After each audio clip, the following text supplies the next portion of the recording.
Revised data from the nonpartisan Congressional Budget Office estimates that the House Republican tax bill making its way through Congress would take health coverage away from millions of people over the next decade. The bill includes roughly $715 billion in cuts from Medicaid in the coming years. It would leave nearly 11 million Americans uninsured.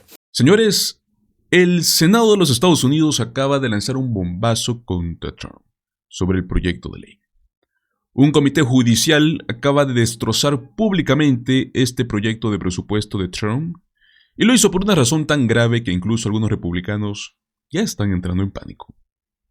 Literalmente estamos al borde del abismo y al parecer los primeros en notarlo, aunque lo nieguen en público, son ellos mismos. Sean bienvenidos a Políticamente en Desacuerdo. Señores, hoy veremos cómo el Senado de los Estados Unidos, exactamente un comité judicial, acaba de demostrarnos que están en pánico ante este proyecto de ley, este presupuesto. Así que los invito a que se queden hasta el final de este video porque veremos los detalles más interesantes.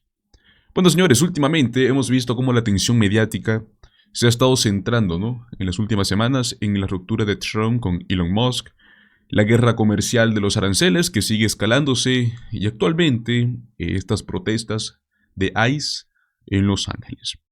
Pero hay un tema que al parecer ha pasado un poco desapercibido, porque en su momento estaba en auge, pero podría tener consecuencias mucho más profundas de lo que ustedes creen para todo el país. Por supuesto, hablo de este monstruoso proyecto de presupuesto de Trump. Un desastre disfrazado de propuesta económica, el cual, como ya sabemos, logró pasar por los pelos en la Cámara de Representantes, pero actualmente se encuentra estancado en el Senado. Y para esto hay un par de razones, Veamos esto. Revised data from the nonpartisan Congressional Budget Office estimates that the House Republican tax bill making its way through Congress would take health coverage away from millions of people over the next decade. The bill includes roughly $715 billion in cuts from Medicaid in the coming years. It would leave nearly 11 million Americans uninsured. The bill also fails to extend subsidies that have greatly lowered the cost for those covered under the Affordable Care Act. The cuts, estimated to be about $335 billion over 10 years, would result in nearly 5 million more Americans losing their health insurance. In total, 16 million Americans stand to lose coverage over the next decade if the House bill is enacted as is. Para que todo quede claro, señores, si este proyecto se aprueba, sería la mayor transferencia de riqueza de los pobres hacia el 0.5% más rico en toda la historia de Estados Unidos. Hasta el último conteo, 8 senadores republicanos ya se han unido a los demócratas para rechazarlo. Donald Trump solo puede perder a 3 antes de que este proyecto prácticamente muera, incluso con el voto del desempate del vicepresidente del Senado. Para empeorar las cosas, algunos republicanos de la Cámara Baja, que inicialmente votaron a favor, incluso, ojo, escuchen, Marjorie Taylor Greene, han dicho que votarán en contra si es que el Senado modifica el texto y, lo regresa para lo que es la reconciliación.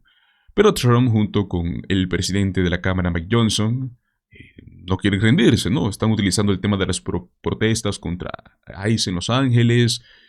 Todo esto, amigos, es una cortina de humo tratando de revivir este proyecto, Escuchemos un poco esto. Well, the anti-ICE unrest in Los Angeles is not just getting attention from the White House. The state of California saying they are suing the Trump administration over what they call federalization of troops and sending them to their state.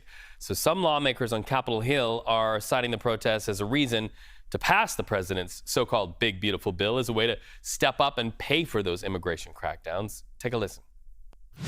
Rioters acting on the words of politicians like AOC and Hakeem Jeffries are trying to stop this effort by burning storefronts and endangering the lives of patriotic law enforcement officers. The contrast could not be any more clear. Time and time again, innocent, hardworking Americans have been harmed by the failed leadership of Democrat governors like Gavin Newsom. President Trump was absolutely right to send in the National Guard and to clean up for the governor's failures. Señores, Donald Trump está haciendo todo lo posible por desviarnos la atención. En esta ocasión, su estrategia ha sido escalar el uso de la fuerza contra estos manifestantes en Los Ángeles. Y es que la desesperación es evidente. Están tratando de tapar este fracaso con su gestión. Hemos visto en las últimas semanas la ruptura pública con Elon Musk a causa de este presupuesto, ¿no? Y claramente todo esto deja a los republicanos tambaleando. Todo esto es parte de un reporte reciente que vimos con Rachel Maddow. Escuchen. The real mystery is, will he succeed? Will he get what he wants?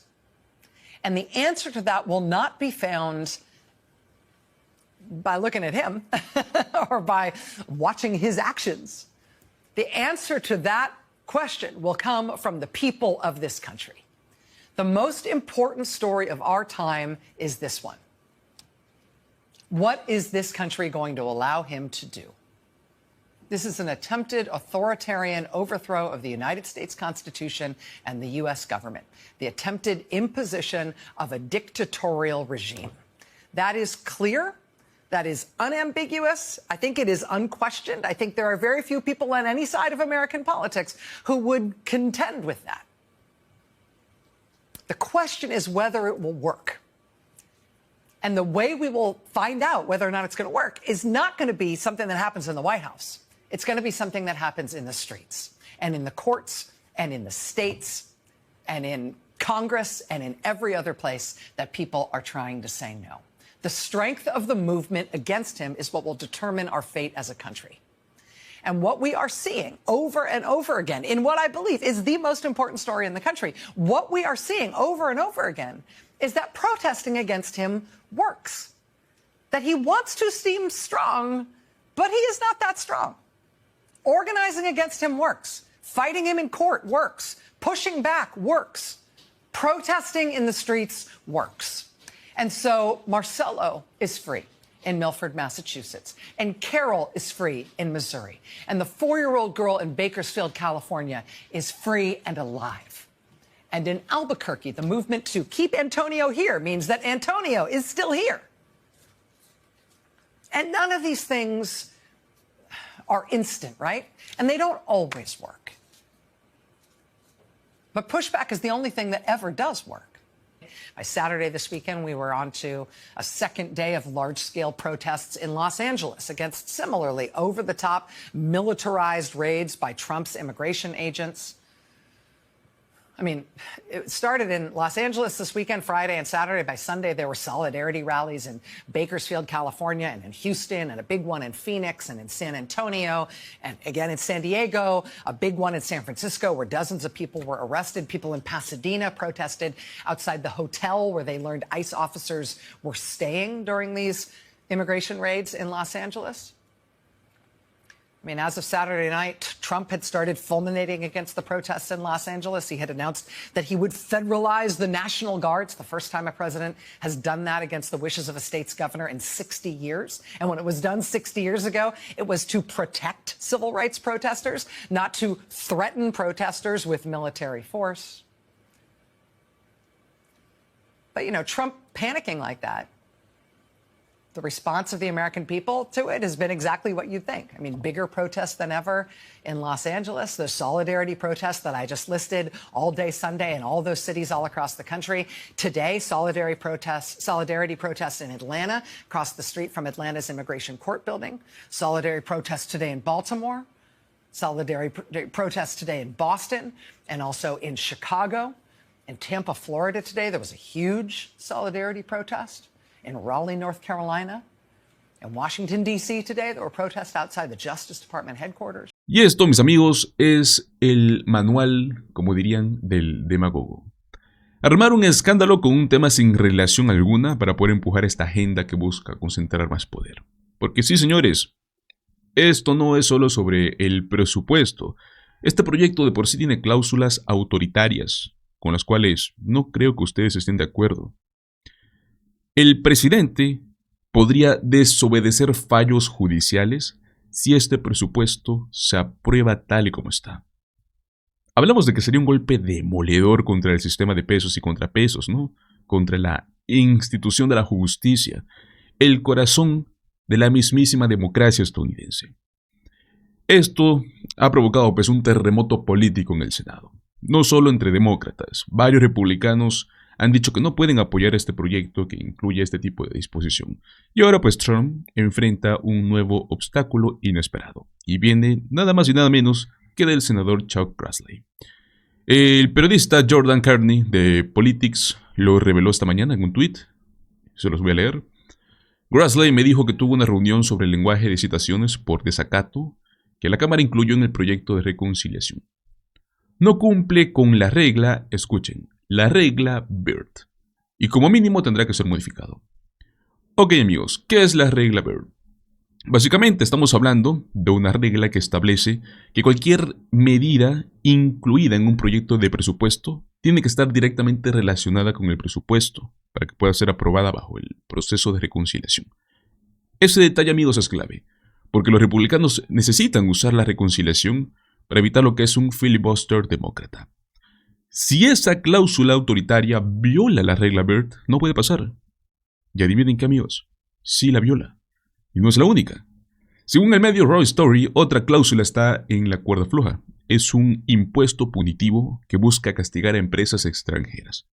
O sea que si el Parlamento del Senado decide que eso también viola la regla Byrd, y todo indica que así será, el agujero presupuestario sería por lo menos de unos 116,000 millones de dólares. O sea, en resumen, el proyecto de presupuesto está más muerto que vivo. Donald Trump y Mike Johnson han dicho que quieren aprobarlo antes del 4 de julio, por el tema de simbolismo patriótico, ¿no? Pero la realidad es otra, amigos. La fecha límite real es finales de agosto. ¿Por qué? Porque ahí es cuando vence el presupuesto actual.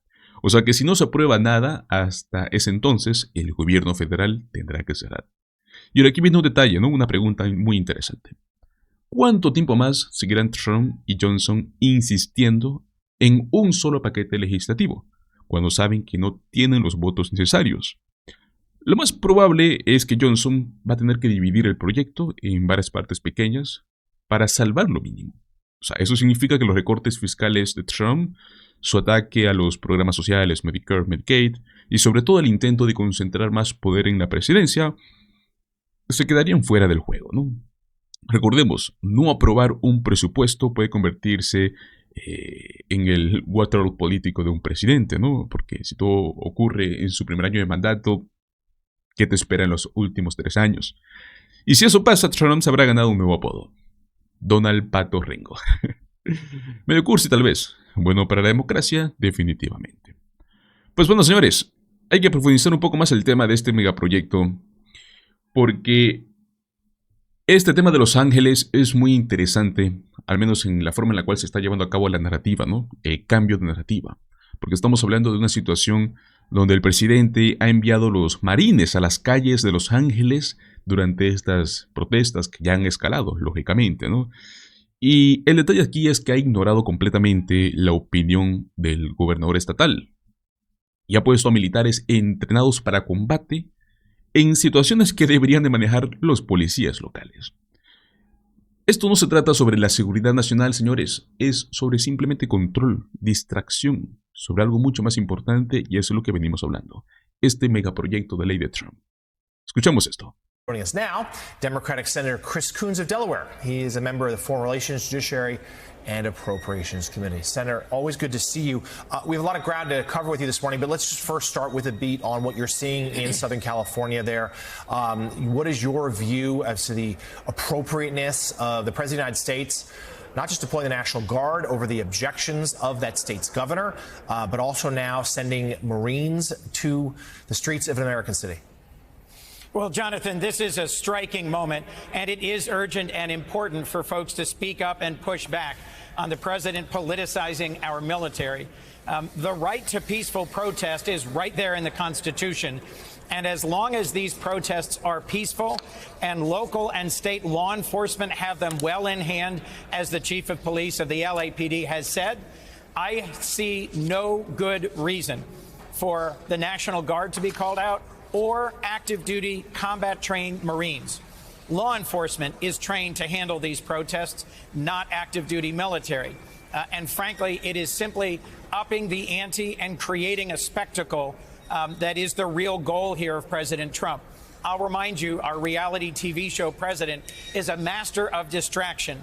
And last week, all we were talking about here in the Capitol was Elon Musk attacking his big, beautiful bill as a budget and deficit buster, and a few anxious Republican senators saying that the bill that is come over from the House to the Senate that will rip away health care from 16 million Americans is a bad idea. Today, all we're talking about is the protests in L.A., and that's on purpose. It's a distraction. Well, let's not ignore the bill. That's actually where I was going to go next and ask you, Senator, where does it stand, and exactly what do you see in the bill that is perhaps detrimental to the American people, especially those who voted for President Donald Trump? Well, later today, Mika, hundreds and hundreds of faith leaders, clergy, rabbis, priests, ministers, are going to gather on the steps of the U.S. Capitol for a peaceful vigil, reminding senators in our nation that no faith teaches that you should take away food from hungry children and health care from seniors and children in order to pay for a bigger tax cut for billionaires and the biggest corporations. That is the core of what this bill does. It extends tax cuts for the very wealthiest Americans, and in order to try and pretend that they are paying for it, it is changing the rules of Medicaid to impose new paperwork requirements that will disqualify or throw off millions, either by ending the tax breaks that make the Affordable Care Act affordable to the middle class, or by imposing new requirements that working folks won't be able to meet, and they'll thus lose health care. This protest, this peaceful vigil, is just a reminder that for all of us who count ourselves as people of faith, or for Americans who are concerned about the qualities of our nation, this is a critical moment. Dictators around the world are cheered by the visual of our president deploying troops to try and suppress domestic protest. Here in the Senate, we need to focus on what we're teaching our children and the world about our values. A budget is a moral document, and this budget bill is an immoral document. We'll be following that. And I know as a member of the Senate Foreign Relations Committee, I'd love to get your take on this next story, along with General Barry McCaffrey.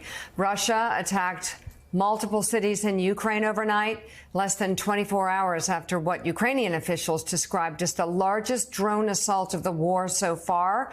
NBC News chief foreign correspondent Richard Engel has the details. Russia is attacking Ukraine on a level not seen before. This morning, Russia's main targets were Ukraine's cities, civilians in Kyiv, sending families down into the subway stations. Russia firing on residential buildings and a maternity hospital in Odessa.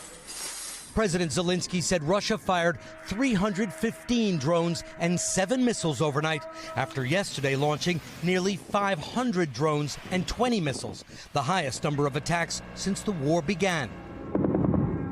But Ukraine says it shot down nearly all of them. As the U.S. continues to publicly push for peace, the attacks appear to be part of Russian President Vladimir Putin's response to Ukraine's surprise drone attack earlier this month, deep inside Russia, that, according to an NBC News analysis, destroyed at least 10 Russian strategic bombers. Ukrainians seem to be feeling a bit more confident these days. Yes, there have been many Russian attacks, but the fact that the Ukrainians have been able to stop almost all of them, while also inflicting heavy damage on the Russian side, is lifting spirits here. In the southern city of Mykolaiv, you could hardly tell there's a war going on. This is not the impression that most people have of Ukraine. Everyone out, kids out, playing. There were Russian attacks just a few hours ago. Yet people are still out and about. I can't wrap my head around it either, says Olga Dubrovna, an oncologist and mother of 2. Can you imagine people get used to this? People are dying, kids are dying, and tomorrow the sun is shining and we keep living, she says. Despite the tensions, Russia and Ukraine still managed to exchange prisoners of war on Monday. Ukrainian POWs returning to their families, all soldiers under 25, captured by Russia. According to a Russian official, Ukraine freed an equal number of Russian troops. All right. I want to start with Barry McCraffrey, General. Just curious in terms of your response to the latest developments out of Ukraine, this horrific set of developments, but also in lieu of serious U.S. engagement, what does Ukraine need and where can they get it? Well, look, our Secretary of Defense was just attended a NATO meeting. There's almost no press coverage at his choice. He then skipped the meeting of the allies and partners supporting Ukraine, more than 50 nations, right, and came home quietly. So we've got one of the most desperate wars going on in Europe since World War II. It looks like World War I Battle of Verdun with UAVs and remotely piloted vehicles on top of it, high-tech jamming. The Russians are in a desperate situation, I think. 1 million casualties. Their economy battered by this ongoing war, which has largely been unsuccessful to them. So I think the problem is that our NATO allies see us as withdrawing from the defense of Europe. We still have 100,000 troops there, but they no longer can trust us to stand with Ukraine or to stand with NATO. Europeans are under tremendous pressure. They're starting to rearm. It's a perilous moment without U.S. leadership. So, Senator, let's get you in on this Ukraine situation and the current status there. It does not escape attention that every time President Trump sends public signals like he might step away from the conflict, away from peace talks, Russia seems to step into that void and only escalate their bombardment of Ukraine.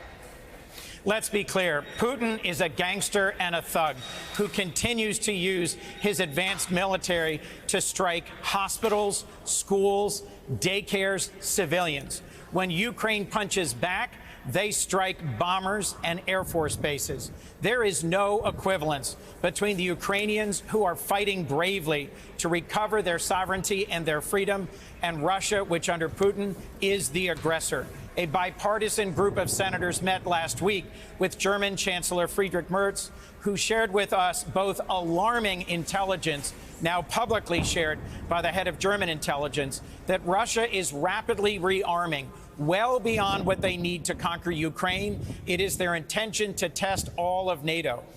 Y es que cuando vemos y escuchamos esto, señores, lo primero que pensamos es, ¿en serio se necesita marines en las calles de una ciudad estadounidense?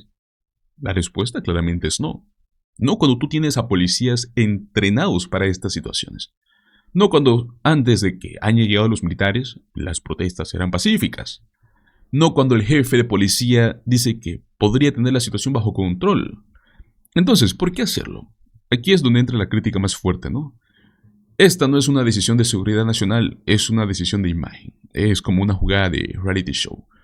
En medio de un debate crucial sobre recortes de salud, impuestos, una reforma que afectaría a millones de personas vulnerables, Donald Trump y Elon Musk con su ruptura a base de este proyecto de ley, Donald Trump decide meter a marines en la conversación.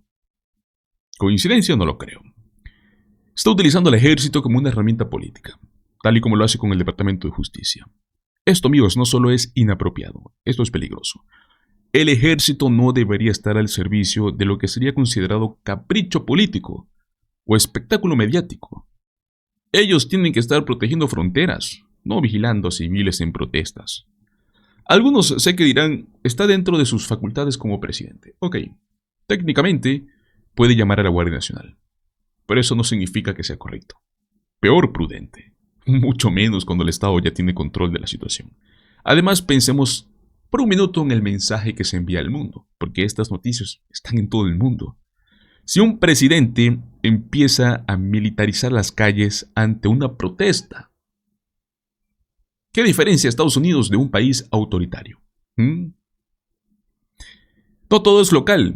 Este tipo de decisiones también tienen un impacto internacional, amigos, y eso es lo que tienen que pensar. Miren lo que está pasando en Ucrania.